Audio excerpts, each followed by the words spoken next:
Good morning. This is Ryan Williams with the Will Robbins Golf Academy here in Sacramento. Today I want to discuss what is probably the most divisive part of the game, and that's chipping. Now, if you think to all the people you've played golf with in your years of playing this game, you've probably realized there's about a Grand Canyon-sized gap between people that love chipping and people that hate it. Now, how is it possible that one part of the golfing population can't wait to get a wedge in their hands? As in, this is when I become my most artistic and creative. And then the other half is like, if they miss a green, it's like they're in a straitjacket. They have all this fear. They think they're going to chunk it or blade it, and anything can happen.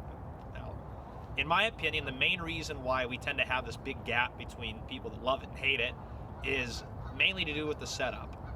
Now, the way I teach chipping setup is I ask you to remember what it was like when you were 5 years old, and when you said certain words, you got soap in your mouth. Now, if we wanted to share some James Seekman concepts, he's one of the best short game coaches in the world. He talks about the difference between a power setup and a finesse setup. Now, in the full swing, the good words for your setup might be wide or shoulder width.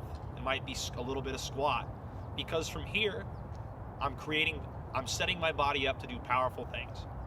And if I set my body up to do powerful things, then it will. That's when we'll engage the ground and posture up through the ball and get some vertical forces and all that stuff. Now, in the short game, aka finesse shots, chipping or pitching, I don't want any of that. If I lead from downstairs and steepen the club and lead with the handle a little bit, that's going to make the ball go far. I crack that whip at the bottom, that ball's going to go far. Now, none of that will help you control distance and make good contact when you're chipping.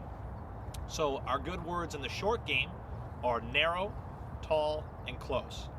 And the reason this is so important is because when I'm set up this way, I'm set up for finesse, my body will do things that equal finesse. And in golf, that means that when I get to the top of my chipping motion, the club head falls down first, then my chest moves to accommodate it, and I should be done facing the target just like this. So if you can remember the good words in your setup, narrow, tall, and close, then I think your chipping will get a whole lot better.